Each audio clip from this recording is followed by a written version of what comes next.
बिस्मिल्लाहिर्रहमानिर्रहीम। मैं हूं सुहेल राना। ये आप आवाज़ें सुन रहे हैं, ये इसी तरह की आवाज़ें कुछ दिनों में गंडापुर की आने वाली है। हुकूमत तब्दील होने वाली है। मौलाना फजल रहमान जिनसे ये मुलाकातें करते रहे हैं, वो एस्टेब्लिशमेंट से तय कर चुका है और ये चीखें इसी तरह आएंगी। अब जिन्होंने इमरान खान को सपोर्ट नहीं किया, उनकी जमात ने, तो वो तो जेल काट ही रहा है। अब ये जेल गंडापुर एंड कंपनी काटेगी। आने वाले दिनों में केपी की हुकूमत ख़त्म है और वफाक की हुकूमत भी सितमगर है।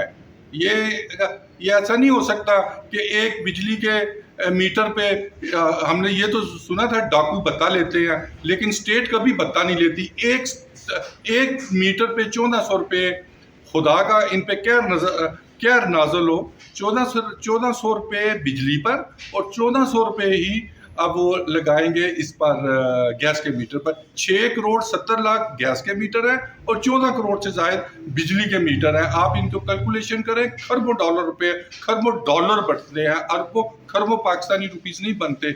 इन्हीं अल्फाज के साथ कि आने वाले 15 दिनों में क्या होने वाला है, हमारे बागबान यूट्यूब चैनल को और बागबान टीवी, डेली पोस्ट इंटरनेशनल को आप सब्सक्राइब करें और फॉलो करते रहें।